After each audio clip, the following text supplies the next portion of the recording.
Thanks, guys. I get it. The wheels aren't going the same way. Even if I didn't know anything about cars, I'd be able to tell they weren't going the same way, and that it wasn't normal. Of course, I could rotate it around, grab the passenger rear wheel, and swap it with the front driver wheel, but we have an issue. See, three of the wheels have newer tires, and we have one old tire. That singularly one solitary old tire is a directional tire, and it was mounted in the opposite direction of the desired wheel rotation. So I have a tire that wants to go forward while the wheel wants to go backward, which the tire is the more important one. But yes, I definitely wanted to remedy it. So I called up a buddy to help me flip the tire. He knew what he was doing, and I didn't, which is kind of the point when tackling new projects. You grab someone who's done the job before or can wrap their head around it better from previous experience, and he showed me how to break the bead, lift the lip over the wheel rim, and give it a twirl. It came off just fine, but then we took a look at it a little bit more, did some more investigating, looked at the DOT code, and realized it was old. At least 3 owners old given the history. So when we tried putting it back on, the bead would just tear up.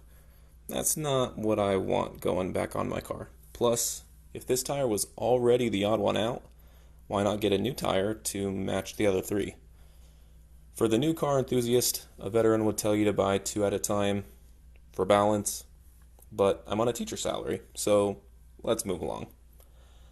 So I got a new tire, which is what Matt's mounting right there. While he's doing that, I want to talk about today's sponsor. Who am I kidding? This video isn't sponsored, but be sure to click that subscribe button anyway.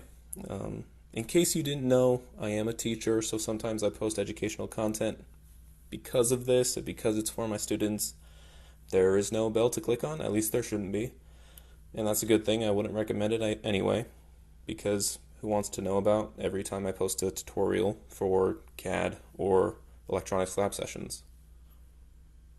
Oh, nice, Matt. So I had a donut on my car while waiting for this, so I was pulling around and getting that prepped while Matt moved on to balancing the tire. Man, I love teaching in a school that has all these gadgets. Suffice it to say, it's back on. So, shut up about the tire direction. Cool? Thanks for watching. I haven't forgotten about my cars, even though my post dates may look like I have. I'm just setting priority toward my lesson plans, toward my students, than I am for content and viewership. And that's just something you'll have to deal with. Okay, bye.